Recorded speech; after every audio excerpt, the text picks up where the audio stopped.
Hello everyone, welcome back to my channel. ఈ రోజు చేపల పులుసుకి ఎలా పెట్టుకోవాలో చూసేసాం, అది కూడా నా స్టైల్లో.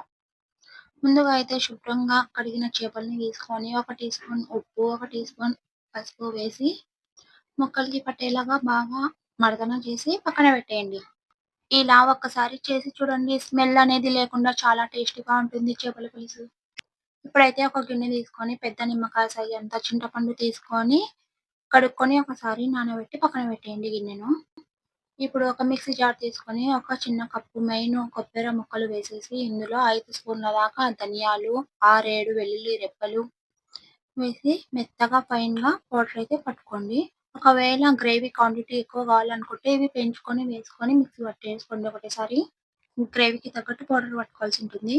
ఒక కప్పు ఆనియన్ కూడా తరుక్కొని పక్కన పెట్టేయండి. ఇప్పుడైతే స్టవ్ వెలిగించి స్టవ్ మీద కడాయి పెట్టేసి కడాయిలో ఒక 5 స్పూన్ల దాకా ఆయిల్ వేసి ఆయిల్‌లో ఆనియన్ వేసేయండి. ఆనియన్ కాస్త రంగు మారాక మెంతాకు వేయండి, ఒక గుప్పెడంతా వేసి ఒక 2 సెకండ్స్ అలా కలిపేసి ఇందాక మిక్సీ పట్టుకున్న కొబ్బెర, ధనియాల పౌడర్ ఉంది కదా, ఇందులో వేసేసి ఒక 10 సెకండ్స్ పాటు కలపండి. మరీ ఎక్కువగా కలపొద్దు, మాడిపోతుంది. ఎక్కువ సేపు ఉంచకూడదు, టేస్ట్ అనేది వేరే అవుతుంది. అలా ఒక 10 సెకండ్ కలిపేసి చేప ముక్కలనైతే ఇందులో వేసేయండి. చేప ముక్కలు మొత్తం వేశాక అల్లం వెల్లుల్లి పేస్ట్ కూడా వేసేయండి, ఒక 2 టీ స్పూన్ల దాకా. ప్రీవియస్ వీడియోలో కూడా నేను చెప్పానండి, అల్లం వెల్లుల్లి పేస్ట్‌లో కొత్తిమీర వేసి అయితే నేను గ్రైండ్ చేసుకొని పెట్టుకుంటాను. టేస్ట్ అయితే మంచిగుంటుందనేసి. ముక్కలకి మొత్తం బాగా కలిపేలా ఒకసారి కలుపుకొని ఇందులో మీ రుచికి సరిపడా కారం వేసుకోండి. నేనైతే 2 టీ స్పూన్లు వేస్తున్నా. తర్వాత ముక్కల్ని బాగా మళ్ళీ ఇంకొకసారి కలిపేసుకోండి. ఫస్ట్ టైం నా ఛానల్‌ని ఎవరైనా చూస్తున్నట్టయితే సబ్స్క్రైబ్ చేసుకోండబ్బా. చేసుకొని మీ సపోర్ట్ నాకు అందించాలని అయితే కోరుకుంటున్నా. నేను మీ షాహిదాను. ఇలా ముక్కలకి బాగా మసాలా పట్టేలాగా కలుపుకొని ఒక 5 మినిట్స్ పాటు అలా వదిలేయండి. వదిలేసి మూత తెరిచి చూస్తే ఎలా ఉంటుంది. ఇందాక నానబెట్టుకున్న చింతపండు రసాన్ని తీసి ఇందులో వేసుకోండి. మీకు గ్రేవీ ఎంత కావాలో దానికి తగ్గట్టు వేసుకోండి.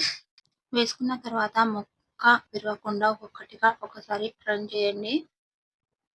చికెన్, మటన్, ఫిష్, ఎగ్‌లో వీటిలో ఏది ఇష్టం? మీ ఫేవరెట్ ఏంటి? కామెంట్ చేసి చెప్పండి. ఇందులో రుచికి సరిపడా ఉప్పు వేసుకోండి. ఇందాక చేపల్లో వేసి కలిపినాం గదా, చూసి వేసుకోండి ఒకసారి. అలాగే దిల్బార్ మసాలా ఒక టీ స్పూన్ దాకా వేసుకోండి. ఏ సూపర్ మార్కెట్‌లో అయినా ఈజీగా దొరుకుతుంది. ఇది వేయడం వల్ల టేస్టింగ్‌గా ఎక్కువగా అవుతుంది, బాగుంటుంది. వేసేసి మొత్తం మసాలా ఒకసారి కలిపేసి ఒక 5 మినిట్స్ ఉడకనివ్వండి. ఇలా ఉడుకుతుంది గదా, దీన్ని ఒక్కసారి తిప్పేసుకుందాం. పులుసు ఇలా ఉంటే సరిపోతుంది మాకైతే.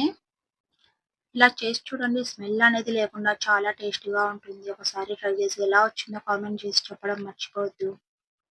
అన్నట్టు లైక్ చేయడం మర్చిపోవద్దు మరి. మర్చిపోయారేమో, లైక్ చేయండి.